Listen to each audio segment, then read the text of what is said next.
from KC TV5 Studios, this is My KC Live. Celebrity historian Raffi Andonian is standing by with a look back at some important dates in December that helped shape the holidays as we know it. Well, there are so many incredible moments in history, so each month we're going to take a look back at some notable historic events. And here to help us do that is celebrity historian Raffi Andonian. Welcome to the show, Raffi. Hey, welcome. I even came with my Christmas bow tie ready as a Christmas gift. Absolutely. So festive. Well, we're going to talk a little bit about that, too. And one of the favorite things I told you I was kind of geeking out a little bit before is that I'm a huge history buff. So this is so exciting for me. You brought so much cool stuff. I did. Let's just jump right in. December 13th, we've got our map back here. The holiday calendar. Absolutely. So it's starting to get cold. You might be drinking some hot cocoa. Yeah. Well, you might think Cocoa Day is a perfect tie-in for that because you might think chocolate looked like the hard stuff that we're used to today. Back in the day, though, chocolate, when it was in Central America, it was bitter and it was liquid. That's how you would typically have it. Really? You don't have hard chocolate like these right here. This is Hershey's Kisses with a holiday theme. Until Hershey's came about and Whitman's came about, and they started to make hard chocolate with sugar. That was a European thing that we now associate with European chocolates. The sweet chocolate comes in that development, believe it or not. That's so interesting. So before they sort of stepped in and did it, chocolate was actually like a more bitter like a hot flavor. chocolate. Yeah, but bitter hot chocolate. That's right. Now think about chocolate as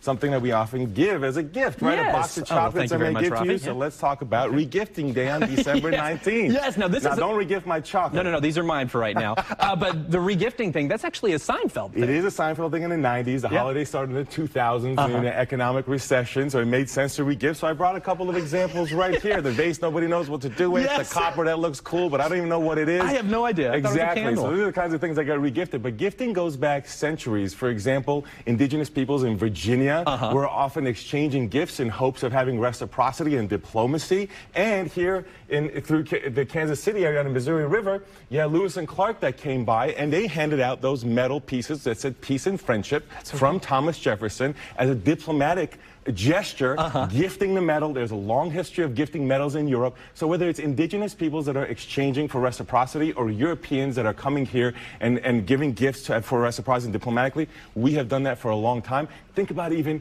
when you're at home, when you do a gifting for your family, you kind of expect the back and forth in the gift. Reciprocity is still there. Now you put those gifts under a Christmas tree. So let's talk about the tree for a moment. Now the best I can do with the tree is put some Christmas tree around the dish we're about to eat. But the first lighting of the national Christmas tree on December 24th on Christmas Eve was 101 years ago in 1923 by President Calvin Coolidge to show off electricity in the roaring 20s. 1923, push of a button, boom, technology. Now we can't talk presidents and Christmas without talking, of course, the ultimate OG himself. I love my favorite president of all time, George Washington. Right? So I brought the George Washington dish that he would have served at Christmas. This is his recipe? Yorkshire Christmas. Yorkshire Christmas pie. That is George Washington's recipe.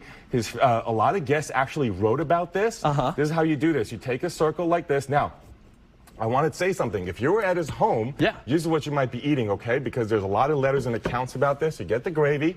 What's inside here is turkey, chicken, and bacon. The founding fathers loved to eat a lot of meat. And now let's cut it in this entire piece, okay? So you cut a hole in the top and then you pour the gravy into the top? Yep. You can find a recipe for this actually at noshingswithnicole.com. She does a lot of historic recipes, and you can go make it yourself at home. It's a lot of work, but you can do so. Let's cut a piece and take a look inside of it. Now, let's see if you were not at home with him, you would be on the battlefield in the Revolutionary War. Now let's look at that right there. Look at that nice side it's almost cut like right there. Like a chicken pot pie. It is like a chicken pot pie with more meat, though. We got turkey and bacon as well. There's a lot in there. So here's a piece for you to enjoy. Now, if you're not on the battlefield with George Washington, remember Christmas Day, December 25th, he does the famous crossing of the Delaware in 1776. You know, we're a few months after the Declaration of Independence, glorious United States, but it ain't so glorious by Christmas 1776. Just a few months later, it looks really bad. So he does a surprise attack overnight with snow and freezing rain in their face, crossing the Delaware River,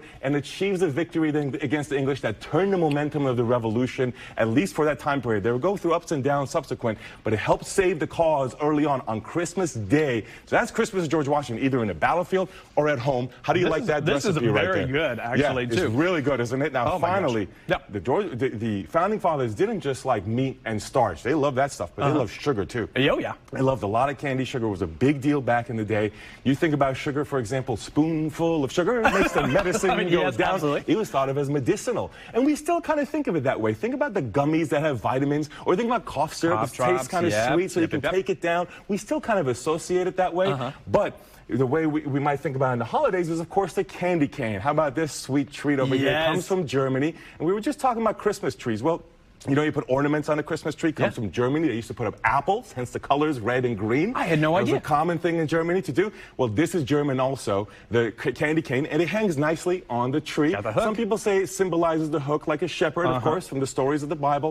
But of course, it also conveniently hangs on the tree to complete your Christmas. And so we have Candy Cane Day on December 26th. So after you've stuffed yourself with George Washington's pie on the 25th, you can have this off of your Christmas tree as a dessert to celebrate America's presidents and the history of all the foods that you're consuming for Christmas. I wish I could. You know what? I'm going to do one of these. I'm going to put it down. I just need to. This is unbelievable. Raffi, that was so good. And enjoy all this the December holiday, right? Absolutely. With all those special days that we have.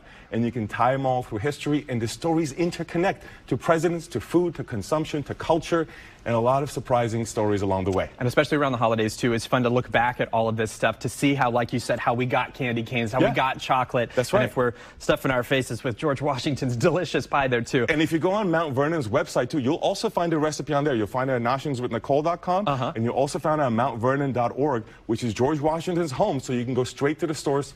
They both came straight from the source, and you can make it at home for your family if you like. Taste it's like, you know, it's like real quick. It's like going to grandma's house. And you kind of feel like you're connecting with your grandma when you make the grandma's recipe. 100%. Connect with the father of the country. Absolutely, and it's very, very good too. I think I will eat one slice of that thing too. It is hefty. Well, Raffi, thank you so much for being here Thank too. you. So cool and so neat to hear all of the history that's connected with the holidays.